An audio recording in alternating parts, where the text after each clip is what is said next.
Bienvenidos a nuestra edición de Notidiario para el día de hoy. El aumento de reportes de casos por síntomas de COVID en la plataforma del SBV ha seguido drásticamente en aumento debido a la posibilidad de que las personas puedan reportarse enfermas directamente en el website, sin tener que ir ni a los consultorios ni acudir a los médicos de casa, como ha sido hasta el momento para el resto de los casos. Esto se ha prestado para un mal uso de la situación que se está viviendo con la pandemia, acarreando desde el 2020 un incremento en la cuenta anual tan alto que, por ejemplo, en solo ese año pasó de 16 a 20 millones de florines.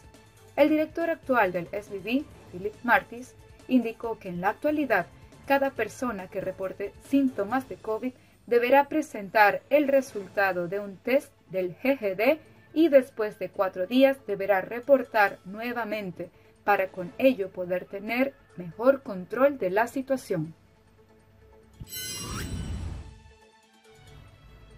Las cifras de contagio han continuado en aumento, por lo que el día de ayer eran largas las filas de autos en el GGD por la cantidad de personas que fueron a realizarse sus test de COVID-19 en Mundo Novo.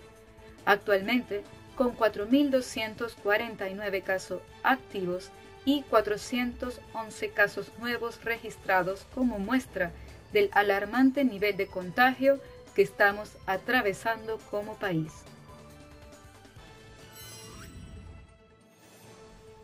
El ministro de Educación, Ciencia y Cultura se reunió con el equipo de calamidad y la directiva de los colegios para monitorear la situación actual y han tomado la decisión de posponer el inicio de las clases para el día 10 de enero, en vez del 6 de enero, como estaba planificado. De esta manera, podrán revisar debidamente los protocolos de higiene existentes y verificar qué cantidad de profesores están infectados actualmente por el COVID. A partir de hoy, 4 de enero, hasta el 8 de enero, los docentes y todo el personal administrativo tendrán la oportunidad de recibir la vacuna de refuerzo en las instalaciones del STK. Y el día 5 de enero se dará más información sobre el inicio de las clases. Y ahora nuestras noticias internacionales. Así quedó la ciudad de Lok Sukhon, en Sumatra, luego de las fuertes inundaciones de los últimos días. Las lluvias torrenciales que azotan el norte de la isla desde el 31 de diciembre han causado el desborde de ríos y llevaron el nivel del agua a 3 metros en zonas residenciales, según la Agencia Local de Gestión de Desastres. La crecida del agua ha destruido edificios públicos, infraestructuras y zonas agrícolas, y unas 24.000 personas debieron ser evacuadas. Allí, el lago de las inundaciones llega hasta el cuello. Es muy difícil desplazarse, no hay transporte. Hasta caminar es difícil.